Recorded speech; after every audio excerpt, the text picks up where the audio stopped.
이번 시간은 표준 렌즈입니다. 스탠다드 렌즈죠. 사진의 가장 기본적인 렌즈라고 볼 수가 있어요. 근데 아쉽게도 요즘 사진 하시는 분들은 표준 렌즈를 상당히 등한시하는 경우, 아니면 무시하는 경우, 아니면 아예 모르는 경우도 많아요.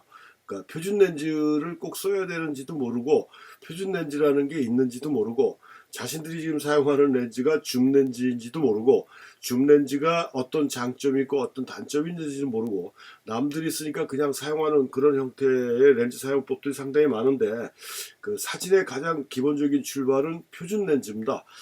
이 표준 렌즈를 잘만 사용하게 되면 다른 렌즈는 거의 필요 없다라고 볼 수도 있어요. 아주 극단적인 크로저, 아주 너무 멀리 떨어진 사진이라든가 이런 것들 외에는 이 표준 렌즈가 아주 전천후 렌즈다라고 이렇게 볼 수가 있고요.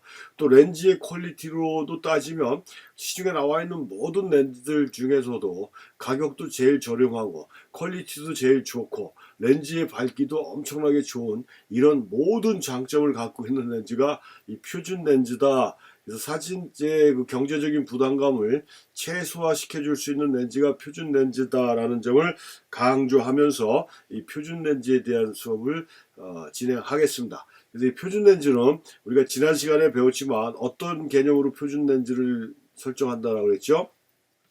렌즈의 초점 거리하고 자신이 사용하는 카메라의 화면 사이즈, 필름의 화면 사이즈 또는 이미지 센서의 화면 사이즈의 대각선의 거리하고 자신의 렌즈의 초점 거리가 일치하는 이런 렌즈를 우리는 표준 렌즈라고 얘기했고, DSLR 풀프레임 디지털 카메라에서는 요 대각선의 거리가 50mm였을 때 그 50mm 렌즈가 표준 렌즈가 된다라고 얘기했습니다. 그러니까 옛날에 자꾸 제가 필름 사진을 나도 모르게 자꾸 아주 화나 죽겠어요. 옛날 그러는데 옛날이 아니라 필름 사진에는 SLR 카메라는 50mm가 기본이었어요. 근데 지금은 지난 시간에도 말씀드렸지만 이 디지털 카메라가 풀프레임이 있고 미러리스가 있다라고 그랬잖아요. 크롭 바디가 있다라고 그랬잖아요. 크롭 바디는 이미지 센서 크기가 작기 때문에 물론 필름 사진에서도 필름 사이즈가 35mm보다 작은 게 굉장히 많았어요. 그러니까 가장 대표적인 게 110mm 카메라에 사용하는 110mm 필름이라고, 그 35mm 필름의 한 4분의 1 정도 되나 정확하게 모르겠지만 그 정도 사이즈로 쓰는 필름도 있었고요. 또 디스크 카메라라고 해요. 더 작은 사이즈의 필름도 있었습니다. 근데 이 110mm 필름 카메라는 오래 사용을 했지만 이 디스크 카메라 필름은 오래 쓰지는 못했어요. 워낙 필름이 작다 보니까 이 확대력이 너무 떨어지고 또 디스크 카메라 자체가 렌즈 자체의 퀄리티가 상당히 떨어지는 그런 일회용 카메라는 아니지만 컴팩트 카메라면서도 제대로 된 렌즈를 사용하는 그런 카메라가 아니었어요. 코닥 애들이 만들었었는데, 코닥 말고도 뭐 다른 브랜드도 많이 있었지만 하여튼 그렇게 작은 필름도 있었다라는 얘기예요. 그래서 이렇게 화면 사이즈가 작아지는 필름은 그러니까 이미지 센서를 갖고 있는 카메라의 표준 렌즈는 그 대각선 거리가 줄어들기 때문에 당연히 줄어든다.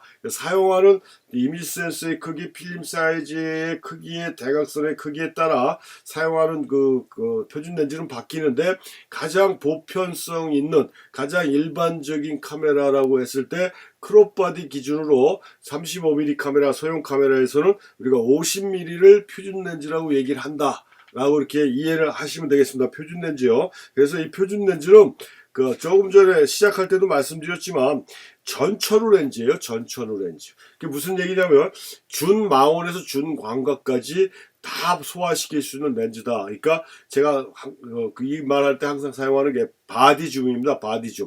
이 발로 가까이 들어가서 찍으면 준망원, 좀 더 들어가면 망원까지 효과도 만들어낼 수 있고요. 뒤로 빠지면 광각 계열의 화각도 만들어낼 수 있는, 몸만 조금 움직여주면 얼마든지 다양한 화각을 만들어줄 수 있는 전천후 렌즈가 이 표준 렌즈라고 이렇게 볼 수가 있고요. 그 다음에 시각성이, 이 렌즈를 보는 시각성이 그냥 사람이 보는 그런 원근감하고 똑같은 이질감이 없이 그냥 우리가 맨눈으로 본 듯한 그런 거리감이나 대상감을 느낄 수가 있어요. 그러니까 렌즈에 대한 거부감이 별로 없죠. 그러니까 아주 일상적인 시각으로의 표현이 가장 적당한 렌즈가 표준 렌즈라는 얘기예요. 근데 평범하다 보니까 눈에 확 끄는 그런 건 없을지 몰라도 일단 사진을 처음 시작하시는 분들이 렌즈에 대한 기능을 적응하기에는 이만한 렌즈가 없다라는 얘기죠. 그래서 일상적인 시각, 육안의 시각과 가까운 시각을 가지고 있어서 사용법에 따라 아까도 말씀드린 대로 준마원에서 준광각까지 효과를 얼마든지 만들어낼 수 있는 이런 거, 그 다음에 자연스럽고 거부감이 없는 현실감을 느끼게 해주는 효과적인 렌즈가 이 표준 렌즈다. 그래서 우리가 그 50mm 렌즈가 아까 말씀드린 대로 그 일반적인 풀프레임 이미지, 그 다음에 일반 필름 SLR 카메라에서 필름 카메라에서는 50mm 렌즈가 스탠다드 렌즈라고 얘기했고요. 이 50mm 렌즈가 제일 어떻다고 얘기했습니까? 밝다라고 얘기했어요. 1.2까지도 있는데 실질적으로 1.4 정도의 밝기라는 건 이 굉장히 많이 열린다는 소리거든요. 요 자체 여기서부터 지금 요건 조리개 모양이고요. 요 끝 검은 데서 검은 데까지 요 거리가 우리가 유효 구경이라고 실질적으로 열리는. 그러니까 저 숫자가 작으면 작을수록 저 폭이 더 넓어지는 거죠. 근데 1.4라는 밝기는 굉장히 밝은 렌즈고요.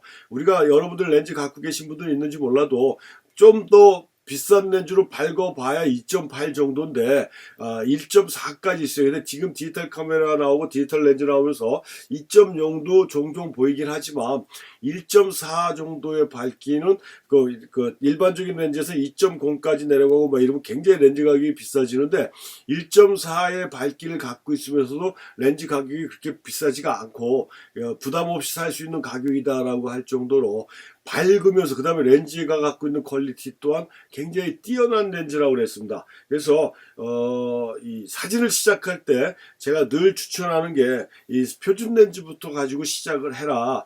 표준 렌즈 가지고 사진을 찍다 보면 사진의 완성도가 훨씬 더 좋아져서 뭐 다른 렌즈를 안 살 수 있는 상황까지도 생길 수가 있다는 얘기예요. 그래서 아까도 말씀드렸듯이 표준 렌즈는 중광각 렌즈적 묘사나 준망원적 묘사가 가능하다라고 했습니다. 몸만 좀 움직여주면요, 좀 활동적으로 찍으면 그렇다는 얘기죠. 그래서 모든 렌즈 중에서도 가장 밝고 우수한 묘사를 가지고 있는 아주 전철 렌즈입니다. 제가 아주 극찬하고 적극 추천하는 렌즈고요. 또 표준 렌즈는 인간적 관점에서 인간적 시각을 가장 자연스러운 원근감으로 묘사할 수 있는 아주 최고의 렌즈가 이 표준 렌즈다라고 이렇게 말씀드릴 수가 있고, 우리가 앞에서 배웠던 사진가 중에 아주 대표적인 사진가가 있지 않습니까? 앙리 까르띠에 브레송이라는 이 사진가는 평생을 50mm 렌즈만 가지고 사진을 찍었다라고 얘기를 했어요. 이 앙리 까르띠에 브레송이 추구했던 사진의 주요 목적이 인간적 관점이었기 때문에 아주 강한 렌즈가 가지고 있는 거부감 강한 왜곡이라든가 뭐 극단적인 앵글이라든가 이런 걸 전혀 쓰지 않은 상태에서 내가 사람이 대상을 바라다보는, 그냥 자연스럽게 바라다보는 시각이 이 사람 사진의 포인트이다 보니까 50mm가 아주 최고의 효과를 만들어냈다라는 얘기죠.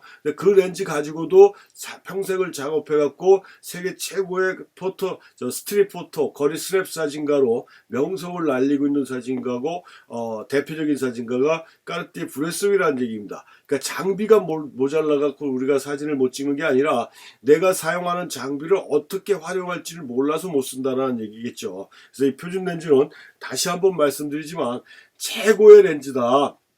최고의 렌즈고 가장 우수한 렌즈고 가장 저렴한 렌즈고, 그래서 이 표준 렌즈는 일단 사진을 진짜 스텝 바이 스텝으로 오랫동안 평생 죽을 때까지 자기하고 동반을 하는 동반자로 삼고 싶다라고 그러면 표준 렌즈부터 작업을 해주시는 게 좋다는 얘기예요. 이 강의를 들으시는 분들이 뭐 강의를 듣기 전부터 카메라를 갖고 있고 렌즈가 있다라고 하면 뭐 어쩔 수 없지만, 다시 뭐 장비를 새로 구입해야 될 여건이다 그러면 저는 적극적으로 표준 렌즈를 하나 구입을 하셔라라고 권장하고 싶습니다. 그만큼 아주 좋은 렌즈고 중요한 렌즈다. 그래서 카메라 렌즈는 각각의 특유한 시각성이 있으며 이는 화상의 대각선의 길이와 렌즈의 초점거리에 따라 달라진다. 그러니까 화각에 따라, 초점거리에 따라 그 화각이 가지고 있는 그 표현 방법이 틀리다라는 얘기예요. 그래서 광각 렌즈적인 효과, 망원 렌즈적인 효과, 나중에 사진들 배우겠지만 그 사진가 나오는데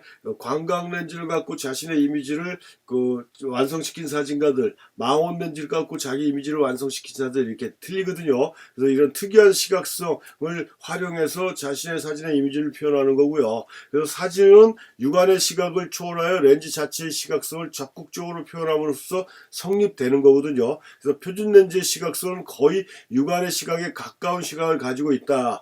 사용법에 따라 여러 가지 묘사가 가능하다. 사용법이라는 건 뭡니까? 그냥 몸을 좀 움직여주면 된다는 얘기예요. 그래서 렌즈의 특성을 습득해서 다양한 구사를 해봄직한 렌즈가 표준 렌즈고, 육안의 시각은 상하 좌우와 함께 140도 전후의 시야를 확보하고 있지만 물체의 디테일을 명확하게 식별할 수 있는 시각은 50도 정도인데, 우리가 사용하는 표준 렌즈의 화각이 한 45도 정도 돼요. 그러니까 아주 근사치에 가깝다는 얘기잖아요. 실질적으로 여기도 나왔지만 사람이 가지고 있는 시각은 140도 정도 된다는 얘기예요. 근데 사람은 하나 집중해서 보면 나머지 잘 안 보이는 그런 또 시각적인 특성도 있는데, 여기 듯이 사물의 디테일을 식별할 수 있을 정도의 화각은 50도 정도인데 표준 렌즈의 화각이 45도에서 46도 정도 되니까 아주 인간의 심리를 제대로 표현할 수 있는 렌즈라는 것을 강조하는 말이고요. 자연스럽고 거부감이 없는 현실감을 느끼게 하는 효과를 가진 렌즈가 이 표준 렌즈다. 그래서 그런 사진의 주안점을 뒀던 까르띠에 브레송이 평생을 50mm 렌즈를 사용했던 이유입니다. 그래서 다시 한번 말씀드리지만 표준 렌즈는 사진의 출발이다라고 이렇게 볼 수가 있어요. 만약에 여러분들이 사용하는 카메라가 있고 렌즈가 있는데 뭐 렌즈를 교환할 만한 그런 게 없다라고 그러면, 지금 줌 렌즈를 쓰신다 그러면 그것도 표준계 줌을 쓰시는 분들은 50mm에 일단 화각을 고정시켜 놓고 찍는 연습을 하시는 것도 하나의 또 방법이라고 볼 수가 있어요. 또 표준 렌즈가 그렇게 비싸지 않다라고 해도 또 몇십만 원을 들여야 되는 상황이기 때문에 그 경제적인 효과를 봐서도 지금 사용하는 줌 렌즈에서 50mm 초점거리를 50mm로 고정시켜 놓고 50mm처럼 찍어보는 것도 또 다른 방법이다. 물론 렌즈의 밝기나 이거는 완전히 틀리겠지만 그래도 어느 정도 그냥 막 쓰는 것보다는 훨씬 그 초점거리에 따른 화각의 개념도 익힐 수 있고요. 그 화각의 개념이라는 게 나중에 설명하겠지만 사진가의 눈이거든요. 눈. 그래서 화각이라는 게 그만큼 중요합니다. 그래서 화각의 개념을 익히는 게 무지하게 중요해요. 초점거리에 따라 20mm는 어느 정도로 찍히겠구나, 50mm는 어느 정도 찍히겠구나라는 걸 미리 예상을 해줄 줄 안다라 그러면 사진의 완성도는 높아지는데, 그 화각을 익혀야 그게 예상이 되죠. 50mm라는 것만 알고 있지만 화각이 실질적으로 어느 각만큼 찍히는지 모르면 사용해 보지 않으면 절대 그 감을 잡을 수가 없다는 얘기예요. 그래서 화각 개념을 굉장히 중요하게 아셔야 되는데, 요즘 사진 하시는 분들은 그걸 그냥 무시하고 줌렌즈 갖고 밀었다 당겼다 해서 뭐라 그래요? 주관성이 없는 그런 사진들을 많이들 만들어내는데, 일단 시작이니까 제 강의를 좀 잘 들으시고 렌즈를 어떻게 활용해야 되는지를 참고하셔서 작업을 하셔야 된다는 얘기고요. 오늘은 다시 한번 표준 렌즈가 중요하다는 걸 강조하면서 이번 수업을 마치겠습니다.